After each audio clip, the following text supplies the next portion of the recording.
JR may have been shot, but Larry Hagman, the actor, should be doing just fine. He's getting a big cut on the profits from the sale of T-shirts, buttons, labels, and other paraphernalia that bear his name. Dallas turned one gunshot into a worldwide guessing game, and for months in 1980, almost everyone had a theory about who tried to kill J.R. Ewing. Larry Hagman's oily, grinning, scheming oilman was the character viewers loved to hate, and by the end of the third season, he had betrayed, blackmailed, and humiliated enough people to fill a police lineup twice over. Then came the season finale, A House Divided, where JR was shot by an unseen attacker. Overnight, who shot JR became more than a TV question. It was a T-shirt slogan, a gambling obsession, a talk show topic, and a mystery that even the cast couldn't fully answer. Before we start, tell us in the comments who you suspected back then, or who you would have suspected if you'd been watching live. Today we're looking at why every Dallas cast member thought they shot JR. The villain everyone loved to hate. He's got to be stopped. I can't rely on anyone else to do what I have to do.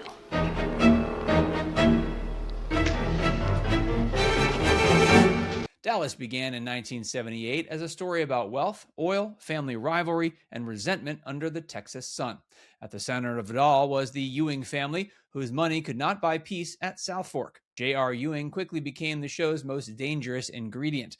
He was not the sort of villain who lurked in the shadows. He smiled in boardrooms, toasted with family, cheated in business, and then acted offended when anyone noticed. Larry Hagman understood the fun of JR. He didn't play him like a cartoon monster. He played him as a businessman who thought he was simply better at winning than everyone else. That made the show addictive. Every week, viewers could watch JR create new enemies, and by 1980, there were plenty of people with a motive to pull the trigger.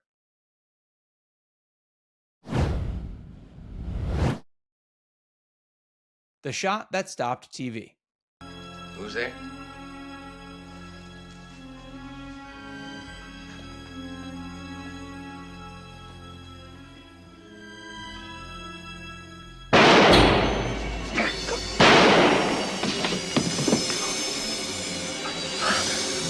On March 21st, 1980, Dallas ended its third season with JR alone in his office. Someone entered, fired, and left him lying on the floor. The audience did not see the shooter. That single cliffhanger turned an already successful show into a phenomenon. Viewers had months to argue over suspects, and the delay only made the frenzy bigger. A Screen Actors Guild strike stretched the wait even longer, giving fans more time to talk, guess, and obsess. The question spread everywhere. People bought Who Shot JR shirts and I Shot JR shirts. Bookmakers reportedly took odds. Even people who did not watch Dallas knew the question. The brilliance was simple. JR had wronged nearly everyone. Sue Ellen had every emotional reason to hate him. Cliff Barnes had a family feud and a business grudge.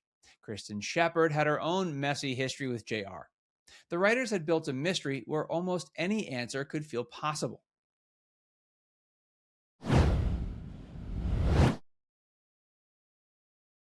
Everybody takes a shot. Why they shot him, I'll never know.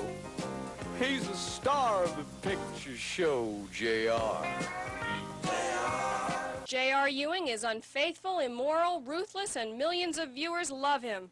To keep the secret alive, Dallas went further than simply hiding the script. The production filmed multiple cast members holding the gun, stepping around the corner, and pretending to shoot JR. Patrick Duffy later remembered the whole thing as playful and a little mischievous. Jock shot him, Bobby shot him, Pamela shot him. In that strange Dallas universe, nearly everyone had some reason to want JR gone. Those alternate shots were not all meant to become serious endings. Some were red herrings, some were done with a wink, but they served a purpose. If photos leaked, if gossip spread, or if someone on set talked, there would still be doubt. That's why the cast could honestly feel like everyone had done it.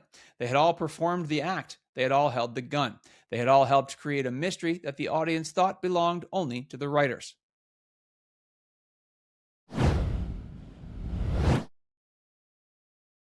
Keeping the cast guessing.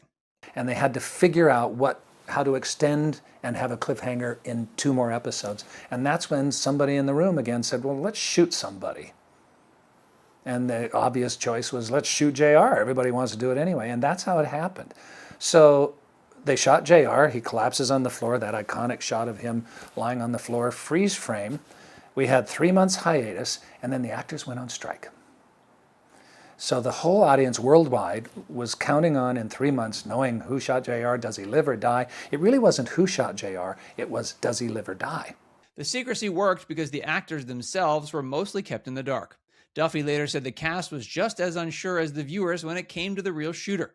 There were a few instincts. Some of the original major cast members seemed unlikely because changing them into attempted murderers could damage the characters too much.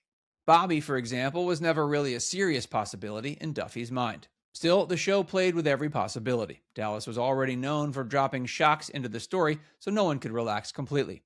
The line between soap opera drama and genuine secrecy became blurry. Linda Gray learned the answer before most of the others because she had to record a voiceover line naming Kristen as the shooter. Until then, the answer was locked down tightly enough that most of the cast found out only when the episode aired. Larry Hagman's power move.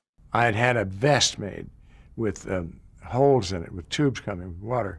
And I went back to my office and, everybody came in. I wanted everybody to shoot me. The script supervisor, the makeup lady, everybody shot me, including, Jim Davis and Mama and Sue Ellen. Sue Ellen said, "Bang, bang, bang. Take that, Peter Pan's son." The cliffhanger also became tangled with Larry Hagman's contract. After JR was shot, the question was not only who fired the gun, it was whether JR would survive at all. Hagman's popularity exploded during the mystery, and he knew it.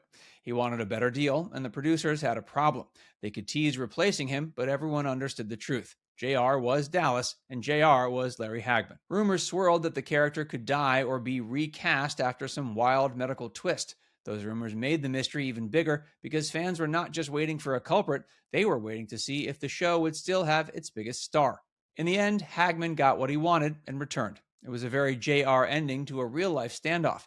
The man who played television's most ruthless negotiator had just negotiated his way back onto the biggest show on television. The night America found out. You went to the office that night with JR's gun.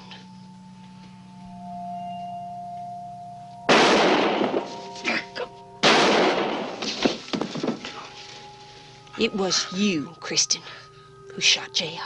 On November 21st, 1980, Dallas finally aired Who Done It? The answer was Kristen Shepard, played by Mary Crosby, JR's sister-in-law and former mistress. The episode became one of the most watched television events of its time. In the US alone, tens of millions tuned in, and worldwide interest was enormous. It felt less like a regular episode and more like a national appointment. Part of the thrill was fans had been playing detective for months. Every glare, every insult, every old betrayal had been turned into evidence. Dallas had made its audience part of the mystery. For the cast, the reveal was almost as entertaining as it was for viewers. They had spent months smiling through questions they couldn't answer. Hagman reportedly had fun with the attention and later joked that Bing Crosby's daughter shot Peter Pan's son, a perfect little showbiz punchline. Why the trick worked. It's hard to imagine a show drawing that kind of audience, 83 million people to the TV for one night, for one episode. We just don't watch TV the same way. We just don't all come together that way, and I wish we did. Now, wouldn't that be a scandal? Filming the cast members as possible shooters turned the mystery into a game. It protected the secret, fed the gossip, and let every actor step into the fantasy of being the one who finally got JR. It also changed television. After Who Shot JR, season-ending cliffhangers became even more valuable. Shows saw what Dallas had done and realized a single unresolved question could keep audiences talking for months. Now it's time to hear from you. Who would you have guessed shot JR? And do you think Kristen was the best possible answer? Let us know in the comments section below.